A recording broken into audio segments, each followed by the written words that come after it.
welcome back with another banger. It's the React Files. Let's get straight to it. A lot of people hated it, and people say it's like such a terrible movie, but I think it's because they didn't bag what it's about. What? It shows pretty much what could be happening right now with future athletes, and deadass with witchcraft, rituals they're using to put somebody new on. So the whole story was there's this guy, and he is the next talent. He's the next big GOAT. Before him, there was somebody else. Marlon, yeah. He played the character that was the GOAT. Yeah. So the story was about Marlon pretty much resigning or retiring and giving the torch off to the new GOAT. One of the things they did in the final battle was Marlon was injecting his own blood into the new kid. Whoa. And the reason being was that before him, he got the blood from someone else. Whoa. And whoever got it from that was the original. The theory is these legends and these GOATs, they share their destiny and pass it on to each other through blood rituals. Yeah. Oh shit. Check this out. This is a secret Japanese city built at the base of Mount Fuji. But it's not just any city, because this city is a real world test lab for cutting edge technology. All the latest tech in one giant town populated by real people. It's called the Woven City, and it was built by Toyota. Now the coolest part of the Woven City is the road system, because instead of one main type of transportation, the architects split the city into 3 different road types. One for higher speed autonomous vehicles, one for personal mobility with e-bikes and scooters, and a third with linear parks and human-only walkways. These 3 road types are then interweaved into 3x3 grids throughout the city, woven together like fabric to create the most efficient and natural flow. But this is only part of what makes the transportation system so great, because there's a whole AI logistics network built underneath the ground. Goods and supplies will move around the city automatically through underground tunnels with self-driving robots, delivered directly into each house through pressurized tubes. Now all of the roads, tunnels, houses, and vehicles will be interconnected and fully tech-enabled. Think of it like having one giant living prototype. Eventually, the city's gonna house over 2,000 people. And this will allow Toyota and other companies to test new technology at scale in a real-world environment. I think this is a peek into the future of smart cities. That's definitely a sneak peek into the future of smart cities. Shout out to Callaway. That's crazy. Of all companies, Toyota. The infrastructure itself sounds crazy. It's like having an underground Amazon. That's crazy. Okay, these Sora AI videos are actually getting out of hand. Not only do we have Jake Paul converting to Islam in one video, and then coming out as gay in the next. An announcement in 3, 2, 1. I'm gay. I hope everyone here supports me. But now both the daughters of Martin Luther King and Robin Williams are having to go as far as to beg the public to stop sending them AI videos of their fathers. Zelda Williams said that this is not what our father would have wanted, and these people are not making art, but rather disgusting overprocessed hot dogs out of the lives of human beings. MLK's daughter said, "I concur concerning my father, please stop this." Because, for context, Sora literally allows you to recreate MLK's world-famous "I have a dream" speech into this.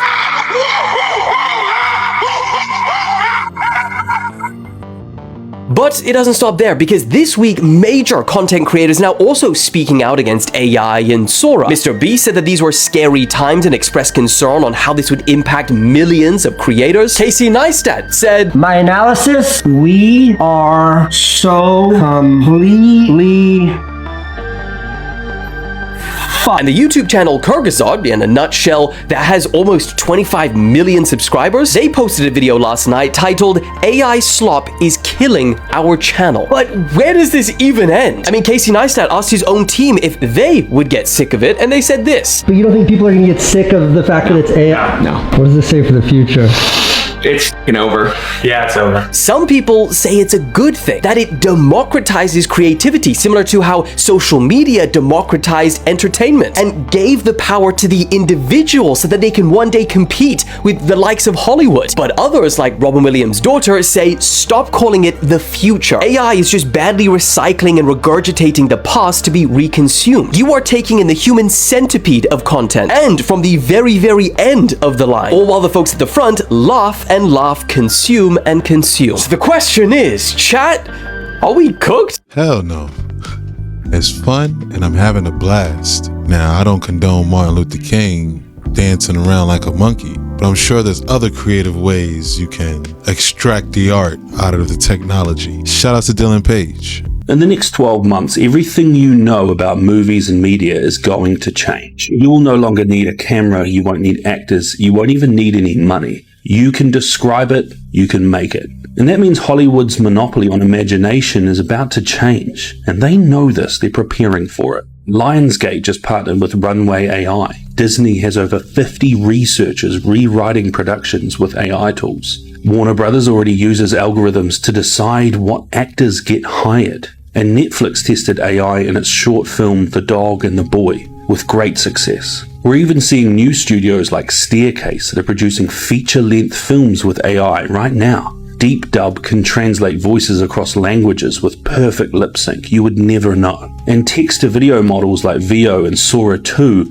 are creating scenes that look real. But this is just the beginning. This is a glimpse at what's coming. Within 12 months, we'll all become directors if we choose to, from the comfort of our own home. Every tool that once cost studios millions will soon live in your laptop or inside your cell phone. Actors will now compete with their digital doubles. Writers will compete with machines that never sleep and usually make no mistakes. And anyone, anywhere, will be able to create a film that looks like a $100 million production from their bedroom. So the question really isn't if this changes entertainment, it's who survives this? Because in the next 12 months, the entire creative world gets rewritten. That Star Wars story you always wanted to see, you can do it now. A version of Game of Thrones that you wanted, you can get that now. Whatever you choose is going to become what you watch. You get to write your own content. And even though this sounds like science fiction, it's something that's going to happen very soon. The only question is, what do you think? Is this a good thing for movies and entertainment?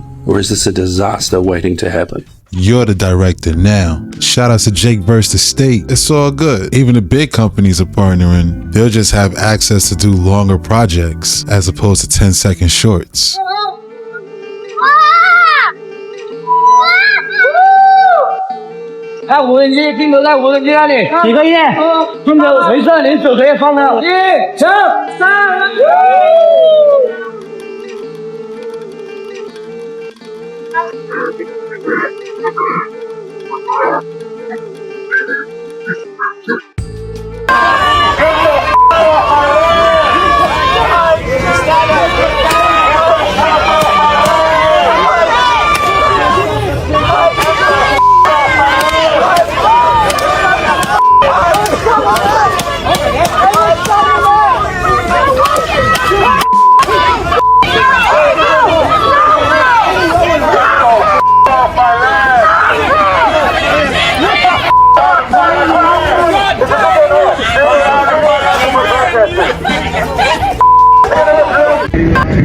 Lord, do it for me, Lord.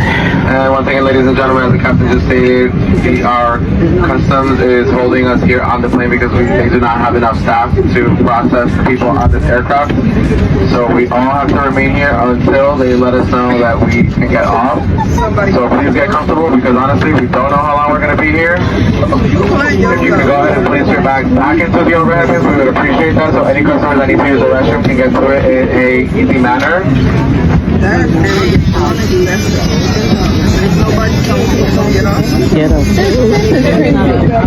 So nobody is talking about this, and that's because they don't want people to know. Y'all, the IRS just quietly closed its doors, and the only reason why I know about it is because my sister works there, and she called us to let us know that she just worked her last shift. She told me that they were supposed to stay open till around the 15th or until funding got sorted. Remember, Congress is trying to find a way to fund the government right now. But today, after her last shift, click, they locked the doors. So here I am scouring the internet to find some videos for you guys. I can't find one legit videos, no media coverage whatsoever. I just come across this one guy. He's an IRS agent who's helping his client file some taxes, and the surprise on his look when he came up to the building, find out they were closed, y'all, priceless. So something is going on out there that people don't want us to know, y'all. The IRS just shut down. Good morning. Here's today's update from your Super Agent Logan. I'm down here at the IRS helping out one of my clients that needs some extra paperwork done, and we're having issues getting people on the phone.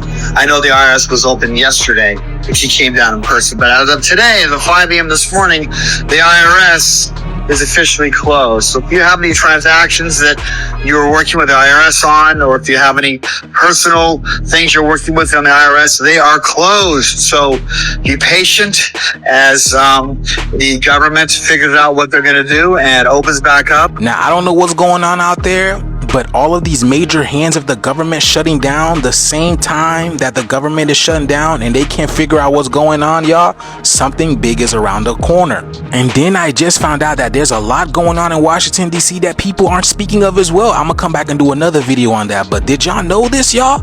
The shift is here. I've been telling y'all. Like, follow, and share for more videos like this. Let me know what you guys think about this video. Let's continue to get it. Peace in.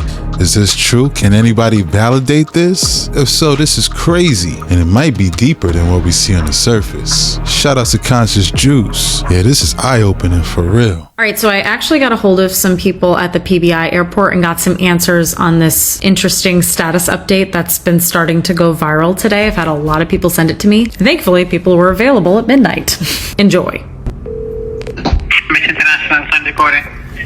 Hi, I'm looking at your Palm Beach International post on a status website. It says it's closed to aircraft equipped with modification or engineering equipment. What exactly does that mean? When there's weather, that the airport might be closed. It all depends on the weather. Oh, I understand, but it says it's closed to aircraft equipped with modification or geoengineering equipment. Hold on. Sure. Palm Beach Airport. Hi, I'm looking at a post on the status, the FAA status for a PBI, and it says that Palm Beach International is closed to aircraft equipped with modification or geoengineering equipment, and I'm curious what exactly that means. Are you a pilot? I know. My friend is, though, and they sent this to me, and they also don't know what exactly this means. Hold on one sec, okay? Airport was named the 5th best airport in the operations. The PBI posted, Palm Beach International is closed to aircraft equipped with weather or geoengineering equipment. Right. And I'm just... Yeah, that's for the cloud, the aircraft that's got those tubes on it there for... Clouds. That's it, yeah. Closed to that. Oh, in other words, not allowed. I see. And that's kind of a thing that the state of Florida is mandating, part of the environmental thing, and require the Florida airports to follow that. Gotcha. Okay. When did that get put up? I was briefed about it about a week ago. Okay. So that's a permanent. That's a permanent post for until. Yep. Okay. Gotcha. And so before that, was PBI taking in cloud seeding aircraft? There was some aircraft in the past, and I know it's been probably a couple of years where they were weather monitoring, weather equipped, or were doing something as far as weather goes, which wasn't an issue then, but it is now. All the airports are supposed to follow that. Even the GA airports. Any airport in the state of Florida is not supposed to allow that. If there is weather seeding equipment on board, then it has to get a pre-approval before coming in. In other words, would have to call the airport, give all the information, the arrival time, the aircraft number, or whatever it is for pre-approval. And then there's 2 people that we have to report it to. I wonder who them 2 people are. Shout out to Ariana Masters. That's some real investigative journalism right there. Some real gumshoe work hitting the phone lines. Shout out to Florida. I mean, if that's not allowed anymore, that's a great thing. You ask me. Very interesting. Oh, I got they ass now. Now, throughout your entire life, you've heard about these structures. I don't even have to tell you what this is. My tribe people, y'all know what this is. I don't have to say it. You're looking at it. If you tapped into your DNA, your Akashic records, you know what that is. It's a Stargate. You know what it does. You don't need to go to school to learn that. You know what it does. You know it has the ability to access other realms. You've even used it in video games. And understand something very simple.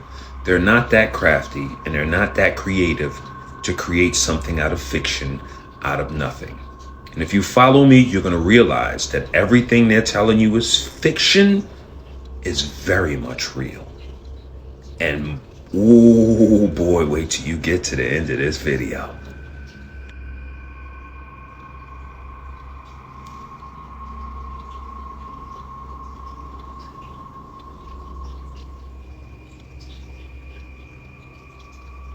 The metal ball. Now, when I saw that metal ball going around the Stargate and creating that dimension in there, I started to think that ball is a piece of metal and it's going around in a circle, right? Now, you would need magnetism to make that go around in a circle really, really fast, right? But then I said, you know what? What's metal can move really fast and actually cover the entire circumference of this at the same time, meaning it won't just be here. It'll be covering the entire Stargate. I said, the only thing that can do that is Mercury. Stay tuned. Mafia.com. So it's pretty amazing that this vampire blood or red mercury is repelled by garlic and attracted to gold and doesn't even show a reflection in the mirror. It kind of really makes sense, like the girl said, where them legends came from. I mean, look at that. That's crazy right there. Now, I believe this red mercury was used in free energy technology. Just think, you're pushing it away with the garlic and attracting with the gold. You could make crafts go. You could run a whole city on free energy with just these elements, the red mercury, the gold, and the garlic. And I believe these major ancient cities were doing this. You know, you go back to Tartaria, the Hyperborean civilization, back to ancient Egypt, the real Egypt, because they give us a lot of propaganda where it is, and it's not even in the right location, but that's not for this show. But they were definitely using this red mercury, and there's evidence of this everywhere. So I believe the Aztecs, the Mayans, they were all using it. They were way further advanced than we are now because they were tapped into the frequencies of nature. They were also using it when they died. There's accounts of emperors with this in their coffin. Why archaeologists are afraid to open the tomb of China's first emperor. It's been 50 years since villagers digging a well discovered the site, yet no one has seen inside the tomb since nearly 2,300 years ago, when Emperor Qin's body was sealed within. The emperor certainly had grand ambitions for his tomb, which spans 98 square kilometers and even includes his famous terracotta army consisting of 8,000 soldiers and horses. Just a little further on this pyramid lies the emperor's tomb. According to the historian Sima Qian, the workers who prepared the tomb and attended the burial were walled alive in the mausoleum at the end of the ceremony, so the secrets of its construction would never be revealed. He also states that the tomb is protected by a multitude of traps, notably automatic crossbows, designed to stop anyone who ventures into the corridors. Worse still, he writes that the emperor's bronze sarcophagus is surrounded by a vast river of mercury. We know today that mercury is highly toxic, but the emperor believed it granted immortality. It remains uncertain whether the tomb will ever be opened, but officials prefer to wait for new technological advancements that will allow safe entry into the tomb without any risk of damaging the emperor's mummy or the surrounding treasure. Subscribe for more videos. So you see, the first emperor was surrounded by Mercury. Maybe it's connected to some resurrection technology. And red mercury in gold equals 187, which is the homicide code. Remember, Confucius told us, symbols rule the world, not the laws of man. The elites have a secret language of symbols and numbers. It's called gematria. Comes from Jewish Kabbalah mysticism. Now, who is the god Mercury? Well, it's Hermes. Mercury is the Roman god. Hermes is a Greek counterpart. And you won't believe this. Red mercury and gold equals 187, matching MH370. The flight that went missing in transit, which would be connected to Hermes. And on that flight, there were several people that had patents to free energy technology. Interesting. All right, guys, I'm trying to put this together for you, and TikTok only gives me 10 minutes. But as you can see, Mercury is often depicted holding a caduceus, a rod with 2 snakes wrapped around it. He is also sometimes shown wearing a wing cap or sandals, which reference his association with travel. Let's keep this going. Have y'all not noticed that most Tartarian structures have a statue on it, and it's holding the caduceus? Have y'all not noticed most of their statues are Mercury? Have y'all not noticed that Mercury is one of the main statues that they put on their building? Why would they do that? Mercury, messenger of the god, traveler, Stargate?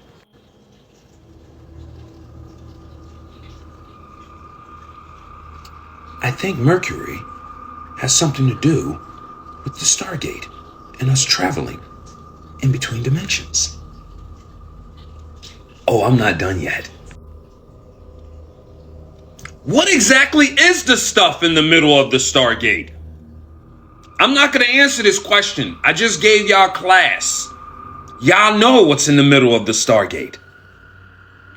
Y'all also know they usually put this right in our face, don't they? Let me show you.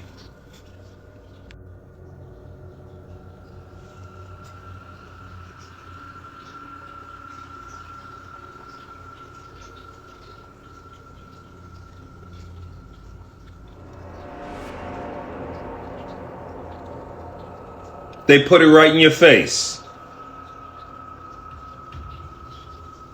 This is why they went to Iraq. Because Saddam Hussein had actually found one of these and he was figuring out how to work it. You see the soldiers? Look at them. What are they walking through? They're walking through a Stargate.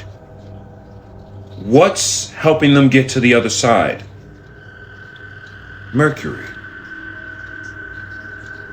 The messenger god. The god of travel.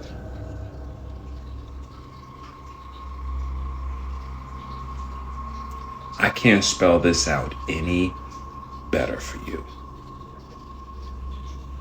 We travel through stargates. They're all over the planet. And that's why they destroyed them and had to get rid of them. Because we could travel to other dimensions with ease.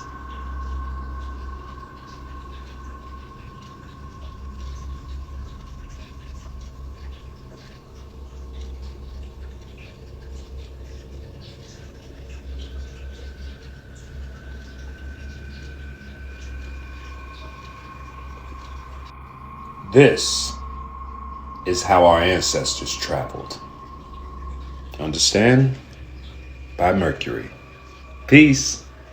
Wow, that was great. One of the best I've seen so far. Mercury. It's crazy how I see that statue a lot on those Tartarian structures. Never knew it was Mercury. I guess you could say Mercury is the blood of vampires. The way it repels the garlic and don't have a reflection in the mirror. Shout out to Damian Michaels. It's weird. Not because it looks like the Dune Pyramid. No, because it's just sitting in Mexico, looking beautiful. Nobody knows how it got there or why it's there, but the Earth's orbital distance from the sun is in the Sun Pyramid's geometry. There was a lake of liquid mercury underneath it. That's really only useful in modern electrical components. It's weird that Buddhist art matches ancient American architecture halfway around the world. Teotihuacan from above looks exactly like the Kala chakra. It's the geometry of enlightenment, of transformation. Both super sacred shapes. Bring it back down to earth. Remember these? To calculate the force concentration of that magnet, you can use simple geometry here with squares. The geometry of magnetic field compression matches Teotihuacan from above. That's weird, but magnetic geometry and electrical components on a layout that looks like a circuit board is very weird. Or not. Maybe this is global. Prometheus looks like a processor. Persepolis looks like a circuit board. The Forbidden City in China looks like a solid-state hard drive. Ancient architecture was not electric, but I think they were aware of wave physics. Amphitheaters are seismically invisible. This guy converts radio waves into electromagnetic energy. The physics that these two use are the same. Just to be able to recognize what's encoded in this guy, you have to understand or reverse engineer astronomy, geometry, facts about the planet itself, and advanced mathematics. I think that's weird, but you beautiful people are making this a lot less weird to talk about. Whatever they're doing, a byproduct of them just existing is you becoming way smarter. That's actually insane.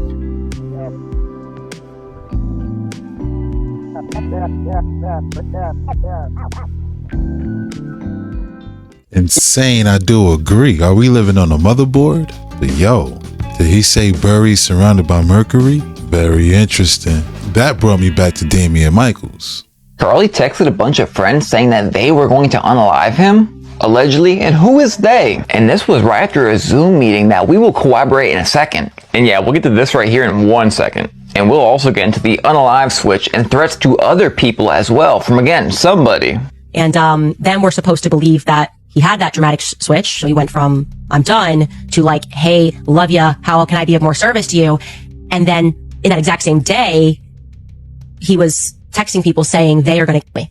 On the same day that he's on this Zoom call, this is a fact, this night Zoom call, as Josh says, it was at night, or the New York Post reported, I think, right, that it was at night. That at the same time, that same day, he's texting people saying they are going. We're about to corroborate this Zoom meeting, but remember, Josh, who she name dropped a day or two ago, Josh Hammer, the same guy who retweeted a post from Trump in 2013 talking about X, what time is there? Accusation. More people in the Zoom call right here. As he was preparing for his campus tour, he decided that he wanted to have a meeting. Josh Hammer was on the call, you know Josh, and I was on the call, and a couple of Charlie's staff to talk. It's really important to live in a place where free conversation is allowed. And when you can't have free conversation about certain things, you really need to ask yourself why. Get into the unalive switch in 1 second. Yes, I have to say it that way. So did you know on the exact day that Charlie passed away, she received calls and texts from friends saying that you and Tucker need to lay low? Why would that be? Terrifies me to think that on the day that Charlie died, I got multiple phone calls from people who said that me and Tucker should lay low because we're also on the list. And they never told us who specifically told them that, by the way.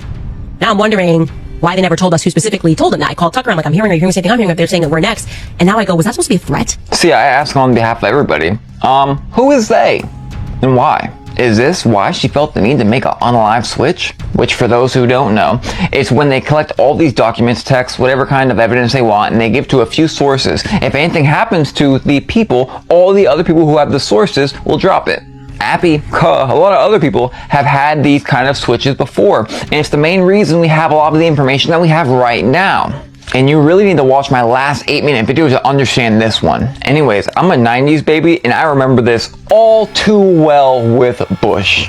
That's literally the first thing I thought when I saw it. So I was like, oh no, what is he telling him? Now it appears as if there is a peace deal and the conflict will stop. Let's pray that's right, regardless if controlled or not, because we don't want innocent people to suffer. Bermuda Triangle, 1945. This is right out of Fort Lauderdale. 5 planes, 5 bombers take off, routine, gonna fly this triangle over the Atlantic. They depart, super normal stuff. And then one of the guys reports, he's like, hey, I'm losing my compasses. Like, starts getting weird electrical issues with the planes. He says, both my compasses are out. I don't know where we are. The ocean doesn't look right. And they can't like get direct communication with them. They keep going, they're trying to get in contact. And then the last words, the last thing they got out of these people is when the first plane drops below 10 gallons, we all go down together. So the pilots, now they're listening to the pilots talking with each other. So anyways, they launch a rescue plane with 13 more crewmen, went in the sky to search for them, and within minutes, out of Fort Lauderdale, it too vanished. Within minutes? Within minutes. There's rumored to be a ship that reported a fireball over the water, but no wreckage ever found, nothing to allude to what happened. And so they chalked it up for years, saying it was pilot error. But here's the problem. You have a total of 6 pilots minimum with 6 different craft that went out. So how is it the pilot's fault if you have that many pilots? So it's Flight 19, and it's become one of the cornerstone cases in the Bermuda Triangle. That's where it went missing. The Bermuda Triangle's got to have something to it. And that's a wrap. Hope you enjoyed the deep dive. If you enjoyed this video, please consider to give it a like, subscribe to the channel. Don't forget to hit that notification bell. Shout outs to all the reactors. Thanks again. Till next time.